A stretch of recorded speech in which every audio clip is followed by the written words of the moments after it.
Right. Tunnel నిండా బురద, సొరంగం లోపల చిక్కుకున్న వారి పరిస్థితిపై తీవ్ర ఆందోళన.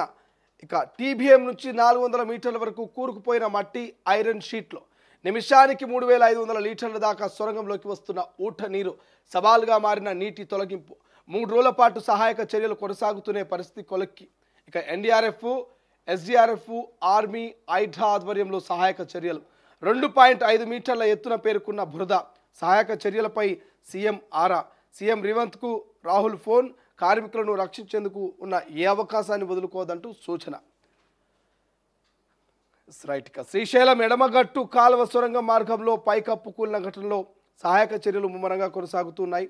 టన్నెల్ లోపల 2 ఇంజనీర్లు, 2 ఆపరేటర్లు, 4 కార్మికులు చిక్కుకోవడంతో వారిని కాపాడేందుకు ఎన్డీఆర్ఎఫ్, ఎస్డీఆర్ఎఫ్, సింగరేణి రెస్క్యూ బృందాలు, Hydraa, Indian army special battalion ఆధ్వర్యంలో శనివారం రాత్రి 10:30 నుంచి సహాయక చర్యలు ప్రారంభమయ్యాయి. ఆదివారం సాయంత్రం వరకు 3 బృందాలు లోపలికి వెళ్ళాయి. అయితే సొరంగంలో దాదాపు 2.5 మీటర్ల నుంచి 3 మీటర్ల ఎత్తున బురద పేరుకుపోవడం, నిమిషానికి 3500 లీటర్ల వరకు ఊట నీరు వస్తుండడంతో ప్రమాదం జరిగిన తర్వాత పేరుకుపోయిన నీరు నిల్వ ఉండడంతో ఏం చేయలేనటువంటి పరిస్థితి. ఇక 8 మంది పరిస్థితి ఆశాజనకంగా లేదు. చిక్కుకున్న వారిని పేర్లతో పిలిచినా వారి నుంచి స్పందన రావడం లేదు. టన్నెల్ లోపల ఇక భయానకర పరిస్థితి. 23-25 అడుగుల మేర శిథిలాలు. 42 మంది అదృష్టవంతులు. ఇక నీళ్లతో సహాయక చర్యలు ఆటంకాలు. ప్రధాని మోదీ, రాహుల్, సీఎం రేవంత్ పరిస్థితిని పర్యవేక్షిస్తున్నారు. ప్రమాదాన్ని బీఆర్ఎస్ చిల్లర రాజకీయాలు వాడొద్దంటూ ఉత్తమ్ జూపల్లి చెప్తున్నటువంటి పరిస్థితి. సో ఎంత దారుణం అంటే ఒక్కసారి ఈ అంశం గురించి మనం డిస్కస్ చేయాలి. సో ఇప్పటికే ఓవైపు రాహుల్ గాంధీ కావచ్చు, ఇటు కనిపిస్తుంది అజయ్. ఇగో ఇక్కడ చూడండి, సహాయక చర్యలు కొనసాగుతూనే ఉన్నాయి. ఎన్డీఆర్ఎఫ్, ఎస్డీఆర్ఎఫ్, ఆర్మీ, హైడ్రా ఆధ్వర్యంలో సహాయక చర్యలు కొనసాగుతూనే ఉన్నాయి. సో అయినప్పటికీ కూడా ఇంకా కూడా రాష్ట్ర ప్రభుత్వానికి సంబంధించి ఇప్పటికే రాష్ట్ర ప్రభుత్వము అన్ని రకాల సహాయక చర్యలు చేపడుతూనే ఉన్నది.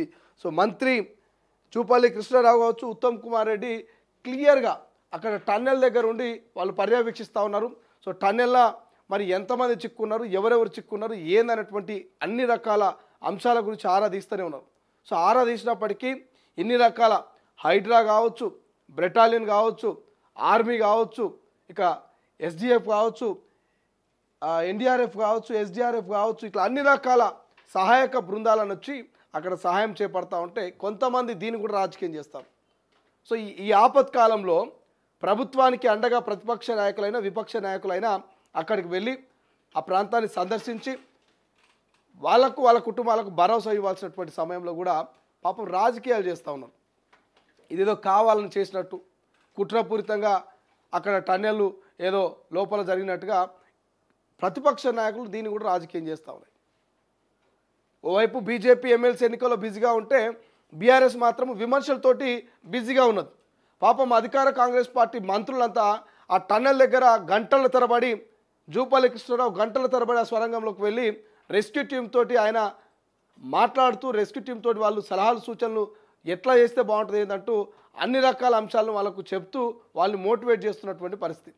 ఇప్పటికే ఆ కుటుంబ సభ్యులంతా కూడా అక్కడ టన్నెల్ దగ్గర ఆవేదన వ్యక్తం చేస్తున్నారు. 8 మంది ఉన్నారట లోపల, ఆపరేటర్లు, అక్కడ ఉన్నటువంటి 4 కార్మికులు. సో ఏం జరుగుతుంది ఏందనేటువంటి తెలియని పరిస్థితి. దాదాపు 14 కిలోమీటర్ల మేర ఈ సొరంగం ఉంటే ఈ 14 కిలోమీటర్ల సొరంగంలో ఎక్కడికక్కడ నీళ్ళు వస్తున్నాయి. ఈ 14 కిలోమీటర్లు ఇట్లా మనకి ఇట్లుంటుంది కదా, 14 కిలోమీటర్ల పొడవైనటువంటి సొరంగము. సో మీదనేమో ఎత్తైనటువంటి కొండలు, ఇవన్నీ మీద ఎత్తైనటువంటి కొండలు, అడవి ప్రాంతం ఇదంతా భూమి. ఈ లోపల మొత్తం భూమి, ఇదంతా కూడా భూమి. ఈ మధ్యలో సొరంగం ఏదైతుందో ఈ సొరంగ మార్గంలో దాదాపు 14 కిలోమీటర్ల వరకు ఈ పైనుంచి వాటర్ లీక్ అవుతూ బురదంతా కూడా కుప్పకూలిపోతుందట. సో ఎవరేం చేస్తారు, పైనుంచి బురద కుప్పకూలుతూ ఉంటే ఎవరేం చేయగలుగుతారు చెప్పండి. సో మనమైనా ఏం చేయలేనటువంటి పరిస్థితి. ఎందుకంటే ఈ ఎత్తైనటువంటి కొండల నుంచి ఈ స్వరంగ మార్గంలో ఉన్నటువంటి ఈ ప్రాంతం అంతా కూడా ఇట్లా మొత్తం బురద అంతా ఇట్లా వాటర్ అన్ని కూడా లీకేజ్ అయ్యి ఇక్కడ 8 మంది కార్మికులు ఉంటే, సో ఇక్కడ 8 మంది టన్నెల్లో చిక్కుంటే ఇక్కడ వరకు ఆర్మీ కావచ్చు, ఇవన్నీ కూడా ఏవైతే సహాయక చర్యలు చేపడుతున్నటువంటి బృందాలన్నీ కూడా ఇక్కడ వరకు చేరుకోగలుగుతున్నాయి. కానీ ఈ మధ్యలో ఏదైతే మొత్తం వాటర్ కావచ్చు, ఇతర ఏదైతే మొత్తం లీకేజ్ అయిందో, సో ఈ లీకేజ్ అయినటువంటి ఈ ప్రాంతం అంతా కూడా, సో ఈ మట్టి బురద అంతా కూడా ఇక్కడ స్టక్ అయిపోయింది. మొత్తం సొరంగంలో ఇక్కడ స్టక్ అయిపోయినటువంటి పరిస్థితి. సో ఆర్మీ కావచ్చు, ఏ బృందమైనా ఇక్కడ వరకు వెళ్తుంది. సో ఇక్కడ వరకు వెళ్ళి ఇక్కడ నుంచి వాళ్ళందరినీ పిలిచే ప్రయత్నం చేస్తారు. కానీ ఈ మధ్యలో పేరుకుపోయినటువంటి మట్టి, ఈ మధ్యలో పేరుకుపోయినటువంటి వాటరు, సో నిమిషానికి 3,200 లీటర్ల వాటరు లీక్ అవుతుందట. సో ఎటుపోయింది కంటే మొత్తం ఇక 2.5 మీటర్ల ఎత్తున మొత్తం బురద పేరుకుపోయిందట. సో 3 రోజుల నుంచి సహాయక చర్యలు 400 మీటర్ల వరకు కూరుకుపోయిన మట్టి ఐరన్ షీట్లు 400 మీటర్ల మేరకు. సో నిజంగా చెప్పాలంటే సహాయక బృందాలు ఎంత చేయాలో అంత చేస్తూ ఉన్నాయి. కానీ ఇక్కడ వీళ్ళు బ్రతికే ఉన్నారా, చనిపోయిరా, అసలు ఆక్సిజన్ అందుతుందా లేదా?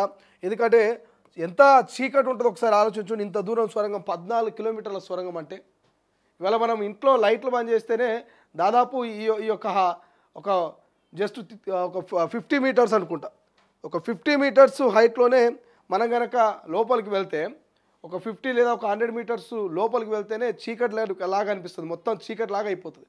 సో అట్లాంటిది 14 కిలోమీటర్ల సొరంగం అంటే ఒకసారి ఆలోచించారు. ఏదైనా ఫ్లైఓవర్ కిందకి వెళ్ళి పోతేనే మనం జస్ట్ ఫ్లైఓవర్ కింద అంతా చీకటి ఉంటుంది, అప్పటి పూర్తికి ఫ్లైఓవర్ కిందకి వెళ్ళి పోతుంటే కొంత శ్వాస ఆడినట్టు కూడా అనిపించదు. కానీ 14 కిలోమీటర్ల ఒక సొరంగం లోపలికి వెళ్ళి వాళ్ళు అక్కడ వర్క్ చేస్తూ ఉంటే 14 కిలోమీటర్లలో 13 కిలోమీటర్లన్నర దగ్గర ఒకసారిగా మట్టి వాటర్ అంతా కూడా స్టక్ అయిపోయి ఆ 13 కిలోమీటర్ల అవతల ఉన్నటువంటి కార్మికులకు కనీసం తీసుకుందామంటే శ్వాస ఆడని పరిస్థితి, వెలుతురు కంటికి కనిపించని పరిస్థితి, స్పృహ కోల్పోయిరా, బ్రతికే ఉన్నారా, చనిపోయిరా అనేటువంటి ఆందోళన. ఇన్ని సహాయక బృందాలు, ఇన్ని రెస్క్యూ ట్యూబ్లు ఇంత రెస్క్యూ చేస్తూ ఉంటే ప్రతిపక్షాల పాపం భరోసానిచ్చేది పోయి, మద్దతు ఇచ్చేది పోయి, ఇలా బురదలో చిక్కున్న వాళ్ళ మీద, ప్రభుత్వం మీద ఇంకొంత బురద జల్లడం, ఇంకొన్ని రాలేసే ప్రయత్నం చేస్తూ ఉన్నాయి.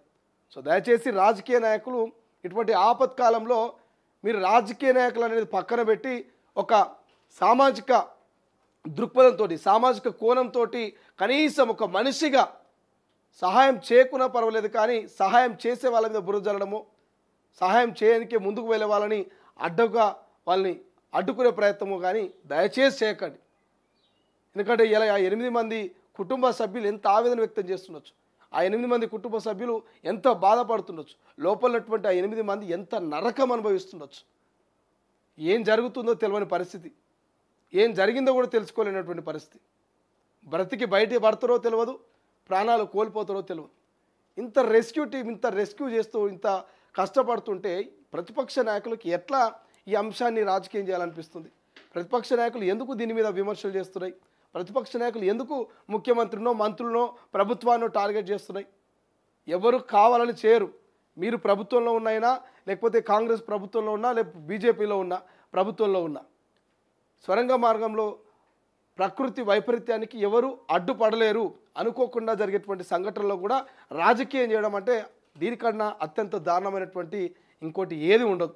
సో ఇంతకంటే మనం ఎక్కువ ఏం చెప్పలేం. బట్ ఆ మంత్రి జూపల్లి ఉత్తమ్ కుమార్ రెడ్డి అయితే పర్యవేక్షిస్తున్నాడు, మీరు చూస్తూ ఉన్నారు. బృందాలన్నీ కూడా ఎప్పటికప్పుడు 2 రోజుల నుంచి రెస్క్యూ చేస్తూ ఉన్నాయి.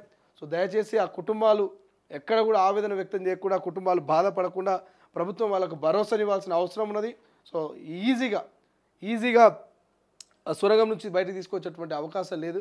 సో చాలా రిస్క్ ఉంటుంది కాబట్టి రిస్క్ చేసి వాళ్ళని తీసుకురావాలి కాబట్టి టైం పడుతుంది. చాలా ఓపికగా ప్రతిపక్షాలు ఉండాలి. అవసరమైతే ఆ కుటుంబానికి, ప్రభుత్వాలకు కొంత సహాయం చేసే విధంగా ఉండాలి, కానీ విమర్శలు చేసే విధంగా ఉండొద్దు అనేది ప్రధానంగా వినిపిస్తున్నటువంటి చర్చ. ఇక